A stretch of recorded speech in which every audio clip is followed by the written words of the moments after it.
இன்றைக்கி சாட்டர்டேன்றனால தம்பிங்களுக்கு லீவு, அதனால ரொம்ப நேரம் காலையில் ரிலாக்ஸாக தான் எழுந்து வந்தேன். 9:30க்கு தான் எழுந்தே வந்தோம்.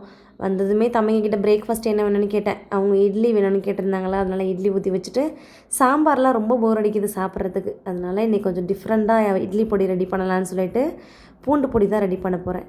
அதுக்காக பூண்டை தோல் நீக்காமல் நல்லா வாஷ் பண்ணிவிட்டு இடிக்கல்ல சேர்த்து இடித்து எடுத்து வச்சுட்டேன். ஒரு கடாயில் கொஞ்சமாக எண்ணெய் விட்டு 1/2 டம்ளர் உளுந்து சேர்த்து அதையும் நல்லா செவந்து வர அளவுக்கு ஃப்ரை பண்ணி எடுத்து வச்சுக்கணும்.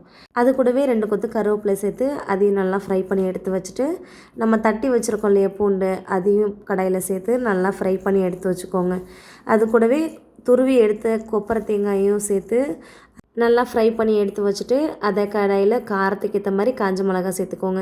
4 மிளகாய் நான் சேர்த்துருக்கேன், அதுவே காரம் ஜாஸ்தியாக இருந்துச்சு. அதை அப்படியே ஆற வச்சு மிக்ஸி ஜாரில் சேர்த்துக்கோங்க. நான் இன்றைக்கி தம்பிங்க பசிக்குதுன்னு கேட்டதுனால ஆற வைக்காமையே அப்படியே மிக்ஸி ஜாரில் போட்டோன்னே ஒரு மாதிரி பிடிச்சிக்கிச்சு, கட்டி கட்டியாக இருந்துச்சு. குறைன்னு அரைச்சி எடுத்தோன்னா சூப்பரான பூண்டு பொடி ரெடி ஆகிடும். சுட சுட இட்லி கூட பூண்டு பொடி வச்சு சாப்பிட்டோமா அடிப்பொலியாக இருக்கும், செம்ம டேஸ்ட்டாக இருக்கும்.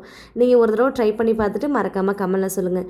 இன்றைக்கி பிரேக்ஃபாஸ்ட் செம்மையாக சாப்பிட்டோம். பிடிச்சிருந்தா லைக் பண்ணுங்கள், மறக்காமல் நம்ம சேனலை சப்ஸ்கிரைப் பண்ணி சப்போர்ட் பண்ணுங்கள். தேங்க்யூ ஃபார் வாட்சிங்.